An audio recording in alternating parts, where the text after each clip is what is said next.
Our business today will be to approve the agenda. Please note that there is an additional agenda item number 6, which is on the written agendas that are available here in the room, but is different from the meeting materials, to review and populate an advisory panel membership. Actually, there were 2 applications that we received after the meeting materials, so that will be the new item 6. Again, it is on the printed agenda here in the room. Is there any objection to approving the agenda as provided? Seeing none, that stands approved. Our next order of business will be to approve the proceedings from the August 2016 meeting. Is there any objection to approving those proceedings as provided? Seeing none, they stand approved. Our next order of business will be public comment for any item not on the agenda. Is there any public comment from the audience? Seeing none, we'll keep moving on. So our next order of business is to receive updates from NOAA Fisheries HMS Division.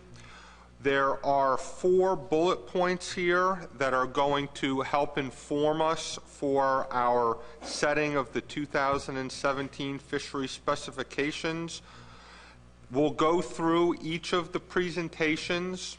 We'll stop at the end of each presentation for questions before we move forward. None of the presentations as they're presented here until we get on to the next agenda item will require any management action by the board until we get to the specifications. So with that, we'll turn to the presentation. All of these presentation materials are also found in your meeting materials. The first item, Amendment 5B on dusky sharks, is in the supplemental materials, and information for the other 3 presentations were in the original meeting materials. Thank you. Thank you, Mr. Chairman. Hello, everyone. For those of you who don't know me, my name is Carol Brewster-Geis. I work for the Highly Migratory Species Management Division of NOAA Fisheries, and I will be giving you 4 presentations. This first one on Amendment 5B for dusky sharks will take the longest amount of time. The other ones will be fairly short.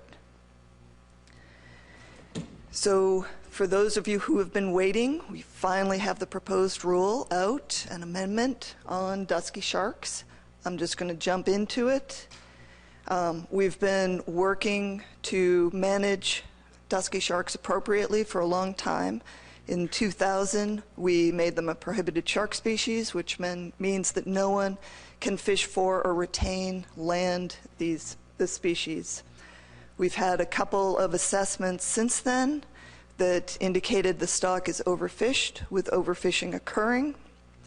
Back in last October, so a year ago, Oceana did submit a lawsuit suing us for not taking management action fast enough.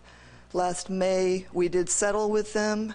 The settlement agreement included a timeline. It did not require us to take any particular action, but it did require that we issue the proposed rule by October 14th, which we made that deadline. The final rule we need to submit to the Federal Register by March 31st of next year. We have a new stock assessment that once again indicates the stock is still overfished, with overfishing occurring. And I'm here today to talk to you about the proposed rule. So a little bit about the stock assessment. We just published the results on October 5th. This chart shows the phase plot. As you can see, there's a lot of dots there. The green colored dots are the ones from the most recent assessment. As you can see, it's still in the overfishing corner, but they are much closer to the line than previous assessments. It indicates that we need to reduce fishing mortality by 35% in order to rebuild the stock by the year 2107. So this slide has a lot of words. These are our preferred alternatives. Again, all of these alternatives are designed to reduce fishing mortality by 35%. So for recreational, we have 2 preferred alternatives. The first one, alternative A2, would require that permit holders fishing recreationally for sharks obtain a shark endorsement. This alternative would also require a lot of outreach on our part, and it's something that we would look to all of you and your states to help us with the outreach, particularly with state water fishermen, on how to help them identify sharks, particularly ridgeback sharks such as duskies, and also how to release them to minimize mortality. We also have alternative A6A, and this would require the use of circle hooks in the recreational shark fishery. We are defining that as using natural baits and wire or heavy monofilament fluorocarbon leaders. And by heavy, we mean greater than 200-pound test. So this is an alternative that we are looking specifically for comments on. We have a couple of other alternatives that are similar to this that look at hook size or look at tournaments. And so these two alternatives would be required for all people fishing recreationally for sharks. So in federal waters, that means anybody with an HMS angling permit, HMS charter headboat permit, or either the general category tuna or general category swordfish permits fishing in a tournament would need to have the shark endorsement and would need to use circle hooks. Commercially, we have 4 alternatives, all in a similar vein of trying to reduce fishing mortality overall. So alternative B3 is requiring the limited access permit holders, the pelagic longline fishermen, to, if they are releasing sharks, release sharks either with a dehooker or with a maximum of 3 feet line from the hook. So again, this is trying to reduce the amount of gear left on the shark to increase the shark's survivability. Alternative B5 is requirement for the fishermen, pelagic, bottom longline fishermen, and gill netters to attend an extra module in the workshops they already need to attend. So the workshops are safe handling and release of sea turtles and marine mammals. This would add another module on safe handling and release of sharks. Alternative B6 is increasing dusky shark outreach. So this would be outreach to the commercial fishery. Once again, we would definitely be looking to you and all of your states to help with this. And also implementing a dusky shark communication and relocation protocol for pelagic longliners. So if they catch a dusky, they would need to let people in the area know that there are dusky sharks in the water, to watch out for them, and then also to move 1 nautical mile from their last set. All of these alternatives, these first 3 alternatives, are very similar to what we have in place right now for sea turtles and marine mammals. The last commercial alternative we're preferring is alternative B9, and this would require the use of circle hooks by bottom longline fishermen. Right now, those fishermen use a combination of J and circle hooks, so we would require that they just use circle hooks. Again, these are our preferred alternatives. We believe that the use of all these alternatives will reduce fishing mortality by at least 35%, possibly more. But we also looked at a number of other alternatives. So these are the other alternatives we looked at for recreational.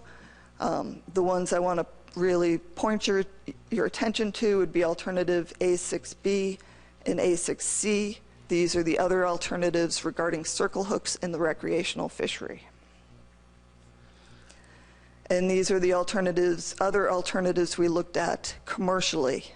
We looked at quite a large range. The last thing we looked at for implementation in this amendment is to clarify annual catch limits for all prohibited species, including dusky sharks. And so we are clarifying that our annual catch limit, or ACL, will be 0 for all the species that are listed. This is allowable under Magnuson as long as the small levels of bycatch do not lead to overfishing. Obviously, with dusky sharks, we still have overfishing, so our accountability measures for dusky sharks are actually the preferred alternatives within Amendment 5B. And we don't believe any other accountability measures or AMs are needed for dusky sharks or the other prohibited shark species. We are asking for comments on the entire document, but specifically on these bullet points up here, including the ACL and AM approach, Alternative A2, which is the shark endorsement. So what is the best way to implement that in terms of effective date? Should it be right when the final rule publishes? Should we wait for the beginning of the next fishing year? And we're also looking specifically for comments on Alternative A6A and A6B. Those are the circle hook requirements for recreational fishing. We really want to find the best definition for recreational shark fishing so we are not impacting other recreational fisheries such as swordfish or cobia or spiny dogfish even. Just, we want to impact only our shark fishermen. And so the comment period for Amendment 5B closes on December 22nd. This is how you submit the comments, and there are a lot of public hearings and webinars coming up. That's it. Okay, thank you, Carol. Before we go to questions, let me turn briefly to Ashton. Thank you, Mr. Chairman. So I would encourage states to submit public comments by the December 22nd date. And I also had a question for Carol. So you had multiple other recreational alternatives that were not part of the preferred.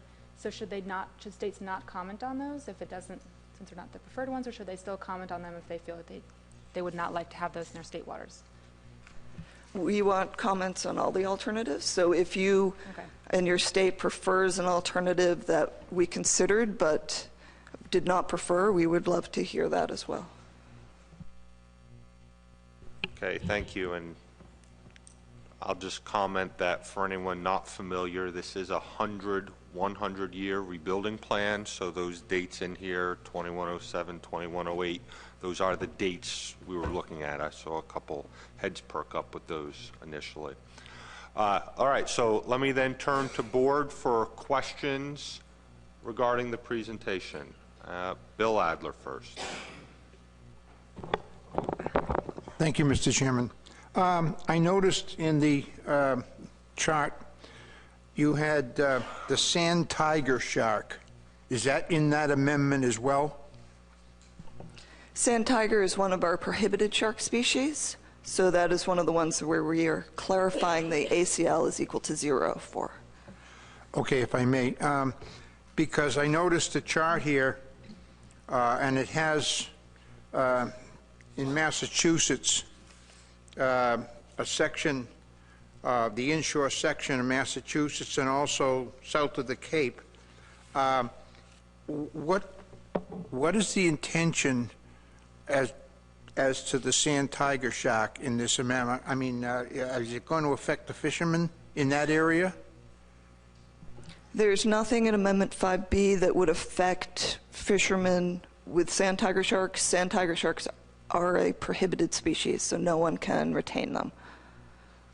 Okay, so I mean, but you're not planning to come in and say, well, because you might catch a sand tiger shark, you can't fish here?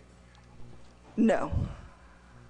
There's nothing in this for that. I'm wondering if you are talking about Amendment 10, where we are proposing some updates to essential fish habitat for sand tiger. Well, the chart I'm looking at here is Alternative 6B continued, and I just noticed that they have a section in Massachusetts where they've got it sort of filled in, and so all I was curious whether or not any further action for those areas was going to come when one of these amendments got through.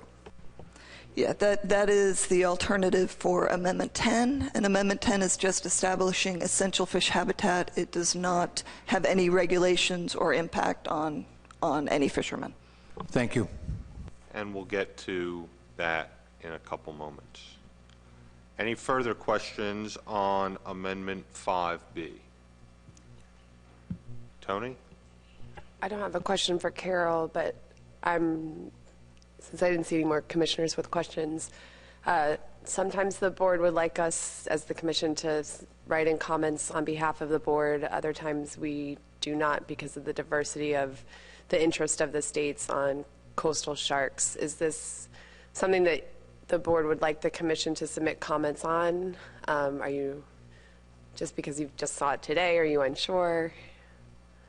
We would need some direction if you did want us to submit comments, so. Well, let me turn to Ashton, and she can provide some guidance perhaps on her suggestion for the individual states submitting comments as opposed to a board-specific comment. Ashton, did you have anything to offer the board for moving in that direction versus a board-specific comment?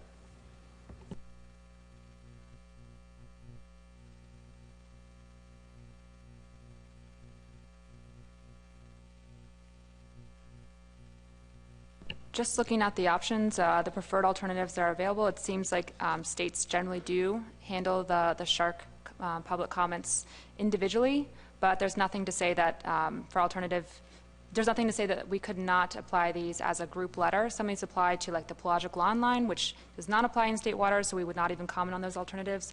But some of the recreational measures, such as requiring a shark endorsement, we could as a group say whether we like that or do not like that. It's up to the board. So, Tony, would you need a specific action by the board here today, or if the individual states put their comments together and wanted to submit them individually, they could, but could also run them all by Ashton, and if she felt there was a common theme, could make that draw up a letter that we could pass along? What action would you need here today? If the board would like us to submit some version of the comments, and we don't have to have the specific recommendations right now, but we would need to get recommendations from board members. We would just need to know that today so that we can make that recommendation to the policy board for the policy board to approve sending comments in, and then we can work with the states and you to draft that letter and then send it back out to the board before we submitted it to NOAA by the December 22nd deadline. We have a lot of time to do that. So, but if we did want to send a group letter, we'd have to run it by the policy board. So let me turn to the board and get some specific feedback on that option right now. Is the preference to allow states to individually submit their comments, or would the board like to have this board recommend the policy board send in comments that would be compiled, understanding that that would not prohibit any state from submitting comments on their own as well? So can I get any comments on that? Rob O'Reilly? I prefer option 2 there. I know in the past we've talked about, for other measures for sharks, about how to proceed, and at the last minute some of the states have done something. So if they can still do that, it would be good to have something come from the policy board. Okay, so not seeing an overwhelming interest in further discussing it, let me ask if there's any objection to having those comments compiled by Ashton. The individual states could send them into staff, and then that letter could be drafted, and then the policy board would take action. So we'd want to make that recommendation to them at this meeting. Do you need a formal motion, Tony, or is that sufficient to move that forward to the policy board? If there's no objection, then that's sufficient. Is there any objection? Okay, seeing none, that's how we'll proceed with recommending to the policy board to submit comments. What type of timeline, Tony, would you want those comments from individual states to make sure we can meet the December 22nd public comment date? With the holidays thrown in there, it'd be great if we could get everybody's comments no later than November 15th. Okay, so staff would be looking for those comments by November 15th. Okay, next let's move on to the presentation on the draft environmental assessment for Amendment 10. We'll turn back to Carol for a presentation. Thank you again. So this is in regard to Draft Amendment 10, which is our EFH, or Essential Fish Habitat update. Magnuson identifies EFH as those waters and substrate necessary to fish for spawning, breeding, feeding, or growth to maturity. The EFH is for federally managed species only. It can occur in state waters, but it cannot occur in international waters. We have designated and updated EFH several times in the past. Last year, we issued a 5-year review going through all the updated data and determined we did need to update EFH. So that is what we are doing now in Amendment 10. So the purpose of Amendment 10 is to update essential fish habitat with recent information, and also to minimize, to the extent practicable, the adverse effects of fishing and non-fishing activities on EFH. So what I am presenting here is a very simplified version. It has only the alternatives that deal with the Atlantic. So if you are interested in any of the Gulf EFH alternatives, you would need to either ask me or Margot after this meeting, or watch one of our webinars or go to the public hearings. So we looked at 2 alternatives. One was not updating EFH, and the other was updating EFH with updated data. We used the same alternative and the same methodology we had used in the past, which is based on a kernel density estimation, and that's what the pictures along the bottom show. We also looked at a number of habitat areas of particular concern, or HAPCs, of EFH. The HAPCs are a subset of EFH. They are meant to be rare and to outline particularly susceptible to human-induced degradation, or has particular ecological importance to a federally managed stock. So in terms of the HAPCs, there's alternative 4B, where we update the sandbar HAPC. So the map on the left shows what the current HAPCs are for sandbar, and the map on the right is what we are proposing. It's hard to see on the slides, but the hashed portion within Chesapeake Bay and Delaware Bay, for example, are the proposed HAPCs. So what we are proposing is to make sure that the EFH and the HAPC for sandbar overlap. They didn't before. And also some changes to the HAPC. So for example, Delaware Bay in its entirety would be a HAPC for sandbar shark as opposed to just farther out. And also we cut off some of the inshore portions of the outer banks. So just the offshore portion would be the HAPC.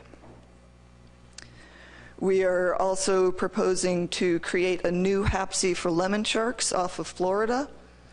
So that, again, is the hashed area off the east side of Florida, and this encompasses a juvenile aggregation site off of Cape Canaveral and an adult aggregation site off of Jupiter. We also looked at a couple of other alternatives which would keep those 2 HAPCs separate. Alternative 6B is a new HAPC for sand tiger shark. This particular one is in the Delaware Bay. And then, as Mr. Adler pointed out, there is also a proposal for a HAPC for sand tiger sharks in Massachusetts. One of the things we wanted to make sure to note is that EFH and HAPCs are not time area closures.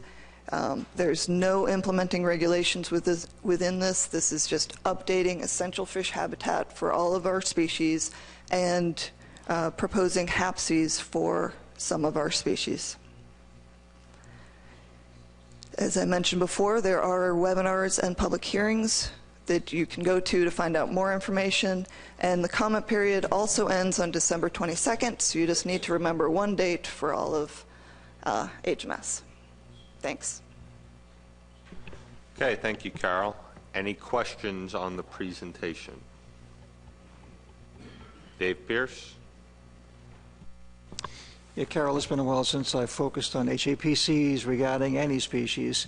But I know with the New England Council, when we talk about HAPCs, we always give the notice to stakeholders that potentially down the road something may be proposed that would involve more restrictions, specific restrictions.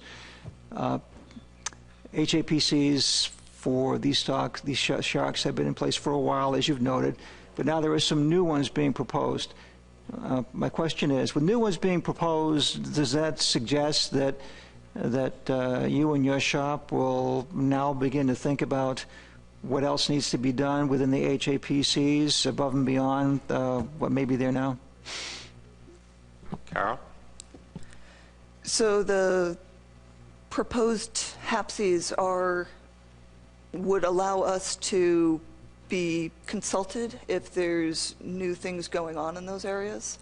They are based on updated data that has come from the scientists, including scientists in the state of Massachusetts.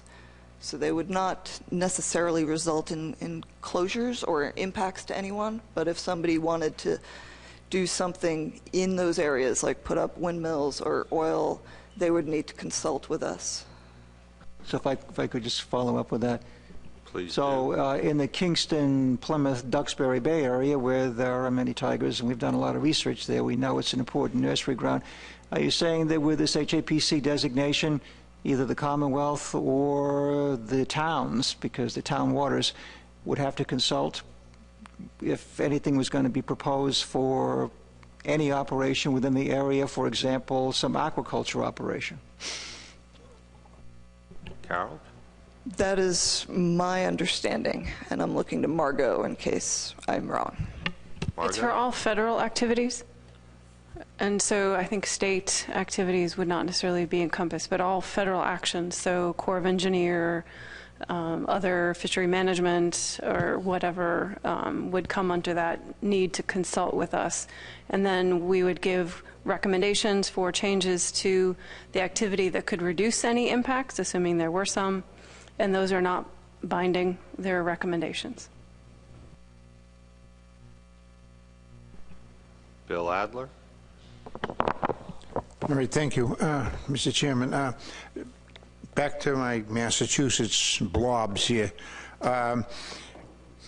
Nantucket Sound, you seem to have that whole place blocked off for the sharks, and I'm just wondering that since we do have a trawl fishery in that, I'm not so worried about trap fisheries getting sharks in trouble or whatever. However, we have an active trawl fishery in that area for fluke and for squid and whatever. And I'm just worried that if this goes through, that the next step will be, wait a minute, we got an essential fish habitat for the species, and you guys can take those things by, you wouldn't mean to, but you could take them, so we're going to have to kick you out. I mean, that's what I worry about. So, Bill, I certainly think that that would be a suitable comment to raise. Again, the proposal is not implementing any restrictions on those fishing activities.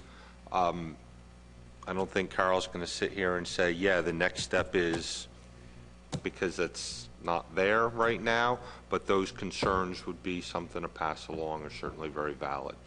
If I may, now you say comment period ends December 22nd. Have you already had public hearings on this? Yes, there's already been several, and consultations with some of the councils. Are there any questions from the public on this item? Okay. So, bringing it back to the board again, we're in the same situation with, would the board like to have the policy board write a letter? Do the states expect to submit comments on this matter, that they would want that recommendation move forward to the policy board like we did on the last item? And I'd entertain any comments on that. So I'm not seeing any hands go up, so that would indicate to me that there is no intention for states to submit comments on a state basis, which wouldn't need our policy board to submit anything on behalf of the states. All right, got one hand up? Yeah, I'm just going back to Bill Adler's question in terms of exactly what type of impacts these expanded areas will have on different activities. And there seemed to be not a lot of clarity there. Am I missing something? Or, again, when you went to public comment on this and expansion of these areas, what was the notation on the various activities that might be impacted by the expansion of these areas? So, Doug, I can only go by what's been presented to date, and that is that this draft amendment does not implement any additional restrictions on fishing and non-fishing activities. What happens in the future? I don't think any of us could sit here and say for sure what happens moving forward. All we can say is that this amendment itself does not contemplate any further restrictions.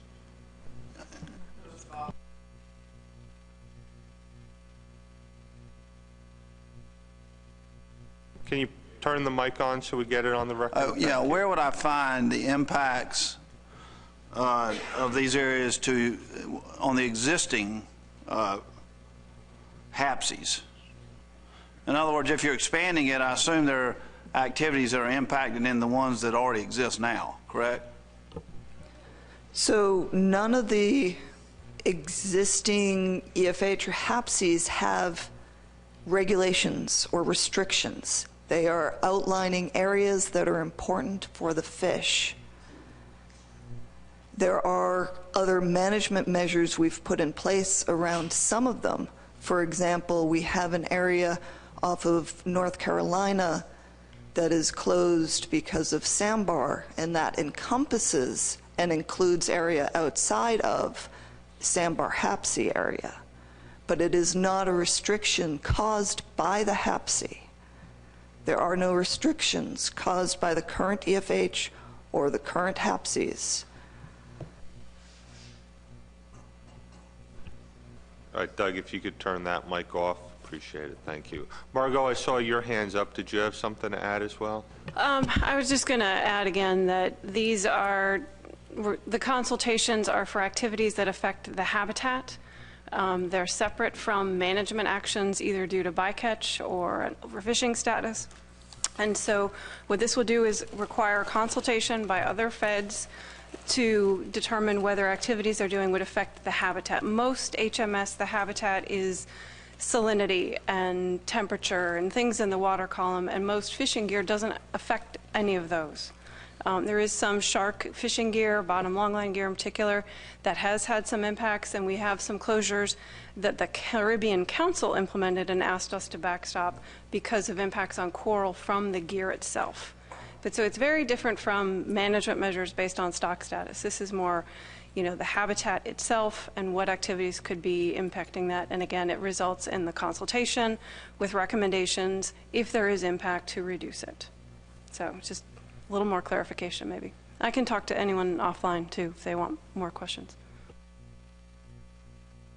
Okay, so that brings us back to the issue of public comment on the matter, and I did not see any hands go up indicating that the states want the policy board to submit a combined letter on their behalf. Again, that would not prohibit individual states from sending their own comments. Okay, seeing no further hands, we'll move on to the next bullet item. Proposed rule for block nose possession limits. Turn back to Carol again. All right, thanks again. So, as a little bit of background, this has a lot of words, but I won't spend a lot of time on it. For black-nosed sharks, we have two stocks, one in the Atlantic, one in the Gulf of Mexico. The one in the Atlantic is overfished, with overfishing occurring. We have taken a number of actions, both in Amendment 5A and more recently in Amendment 6, to restrict some of the quotas for blacknose and also for non-blacknose small coastal sharks. Those quotas are linked, which means when blacknose closes, the non-blacknose small coastal shark quota closes as well. Right now, the only place you are allowed to fish for blacknose sharks is south of 34 degrees north latitude, and only when the season is open. So below the red line, you can fish for blacknose sharks. Once blacknose is closed, you cannot fish for any small coastal sharks. North of the line, you are allowed to fish for non-blacknose small coastals, but you cannot retain any blacknose sharks. So in the past few years, we have had a few fishermen south of that red line who have begun targeting blacknose sharks. And this has resulted in a much shorter season for all small coastal sharks. So we have closed all small coastals in September 2013, July 2014, June 2015, and May 2016. And this is a result of fishermen going out and targeting blacknose sharks. As a result of this, the non-blacknose small coastal quota has been underutilized the past few years, while the blacknose shark quota has been exceeded a number of times. So we have had requests from fishermen and the South Atlantic Council to do something to fix this problem. So we looked at 3 alternatives, one of which is status quo, do nothing, keep letting things go as they go. Another one, alternative 2, was looking at establishing a non-blacknose small coastal shark retention limit once the blacknose quota has been filled and that fishery is closed. So this would continue to allow non-blacknose small coastals to be landed once the fishery has been closed. We looked at 3 sub-alternatives within that, 50 to 250 non-blacknose sharks per trip. As part of that, we would also be reducing the blacknose quota, respectively, to account for any of the dead discards that would continue to happen if people were allowed to fish for non-blacknose small coastals. So that was alternative 2. We also looked at alternative 3, which would be to establish a retention limit for blacknose sharks. We looked at 3 sub-alternatives here, ranging from 50 to 8 blacknose sharks per trip. We preferred the alternative for 8 blacknose sharks per trip. This table shows some of the calculations on what would happen if we went down to 8 blacknose sharks per trip. Basically, we would allow a number of trips per year and we are fairly confident we would be able to keep the entire fishery, so blacknose and non-blacknose small coastal sharks south of 34 degrees, open the entire year with a retention limit of 8. We had this proposed rule open in August and part of September. Most of the comments we received were in support of the 8 blacknose sharks. Some fishermen wanted us to go even lower. They were not convinced that 8 would allow them to remain open year-round. Other fishermen wanted us to be able to adjust that retention limit up and down, just like we do with large coastals. So the comment period is currently closed. We are looking to have a final rule in effect for the start of the 2017 fishing season. Once that happens, it would be something that we might ask this board to implement complementary regulations. And that's it. Thank you. Okay, so as Carol indicated, for this proposed rule, the comment period has ended, so we're not looking for additional public comment on it. But are there any questions on the blacknose rule for Carol? Okay. Seeing none, we'll move on to the presentation on the proposed rule for the 2017 Atlantic shark commercial fishing season, which will then move us on to setting specifications here ourselves. Carol? Great, thank you. Last presentation, this one's the fastest one. So this is regarding our proposed rule for our shark specifications. It published in August. The comment period ended at the end of September. So once again, we're not looking for comments. For the most part, we proposed exactly the same as what we have in place currently. The changes here were we proposed increasing the Atlantic smoothhound or smooth dogfish fishery based on the underharvest in this current year. And we also proposed not changing the black-nosed shark quota as a result of those overharvests. And that is because this year we closed early enough that the underharvest from this year covered the large overharvests that had happened in the past.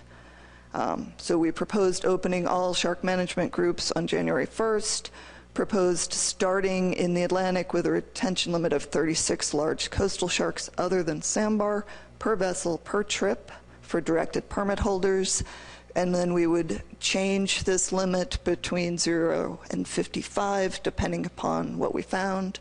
This past year we opened it or increased it to 45 right around July 15th. So we would expect the same type of increase next year. And then currently we have just reduced the retention limit down to 25. We are trying to keep the fishery open the rest of the year. We are hopeful that the reduction to 25 sharks will do that. Here is a table with really small print, but hopefully if you're looking at your computer, you can read it. This is just the proposal in its entirety. The other thing you should know is after our final rule last year, we received a petition from a number of people, mostly scuba divers or environmentalists, who wanted us to delay the opening of the fishery in the Atlantic because of a lemon shark aggregation site off of Florida. We reviewed those comments, decided to deny the request last year because it provided no new or additional information and did not present recent unforeseen events, recently discovered circumstances, or serious conservation or management problems in the fishery. We gave a presentation on the stock status of lemon sharks last March at our advisory panel meeting. We considered all of those comments again in this proposed rule and decided not to delay it. We proposed again January 1st. We didn't receive any comments this year on lemon sharks. We have received some comments regarding the retention limits, some people in support of the 36, other people wanting a reduced trip limit in the beginning of the year to make sure that they have additional opportunities later in the year. And then some comments indicating that we should delay the Atlantic until the Gulf is closed just to make sure that the market prices remain high.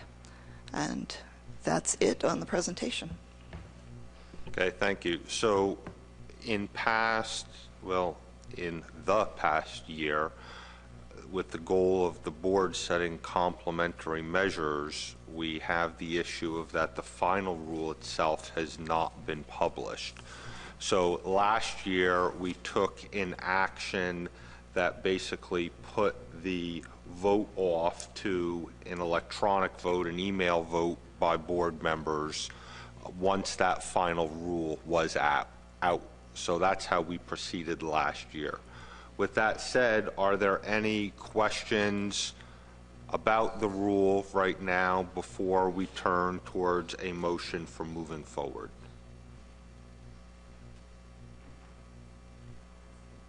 Okay, seeing no hands, I'll entertain a motion on how to move forward. Tom Baum? Yes, thank you, Mr. Chairman.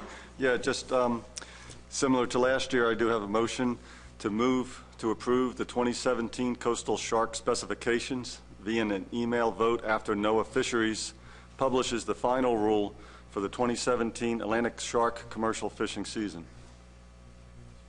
Motion by Mr. Baum. I have a second from Mr. O'Reilly. Thank you for having that ready. Thank you for staff having that ready. Is there any discussion on the motion? Is there any public comment on the motion?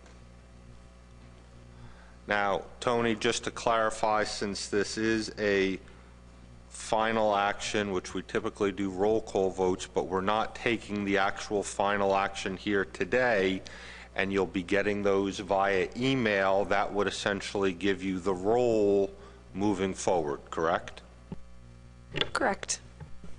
I was going to give you the thumbs up back. Okay, so we got both, a thumbs up and a correct verbal. All right. Is there any objection to the motion? Okay, seeing none, the motion stands approved. Thank you very much. Next order of business, we'll turn to Tina Berger for applications for the advisory panel. Tina? Thank you, Mr. Chair. I offer two advisory panel nominations for the board's consideration and approval. Roger Woolleyhan Jr., a Maryland commercial fisherman, and Charles Whittick, a New York recreational fisherman, for nomination to the Coastal Sharks. In your materials, you have Mr. Woolleyhan's nomination. We received Mr. Whittick's late last week, and it has not been included, but we can forward it to you for further information, or I could ask Mr. Hines to add anything that he feels needs to be added. Thank you. So let me ask Tina how we traditionally dealt with requests that we don't have the formal requests and materials here at the meeting. In the past, if there is no objection and the state is comfortable with that nomination, I would share, upon your approval, that nomination form to the board just as a follow-up. Steve, do you have anything you'd like to add on that matter? Just that the state supports the nomination of Charles Whittick. He's an avid recreational fisherman.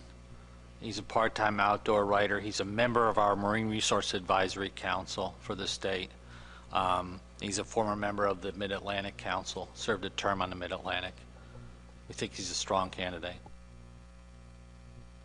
Okay, so I'll turn to the board for a motion on one or both or none of the nominations that have been put forth. Mike Luisi. Thank you, Mr. Chairman. I move to approve Roger Woolleyhan Jr. and Charles Whittick as members of the Coastal Shark Advisory Panel. Thank you, Mike. Seconded by Steve Hines. Thank you. Discussion on the motion? Any objection to the motion? Okay, seeing none, the motion stands approved. Is there any other business to come before the board? Okay, got a hand up. Rob? So I just wanted to thank Carol and NIMF staff for coming forward with a variable trip limit that they have for the large coastal sharks. I know that in the past it's a lot better than being shut out because of the way seasons go, so I really appreciate their efforts. Thank you. Thank you, Rob. So I'll just take a moment to thank Ashton, staff, and Carol as well. Roy Miller will be taking over this board at the next board meeting. I'll also state that it's now on the striped bass board to get done in time to get everybody on the boat. Having completed all of the items on the agenda, we stand adjourned. Thank you all very much. We'll start striped bass in 10 minutes at 3 p.m.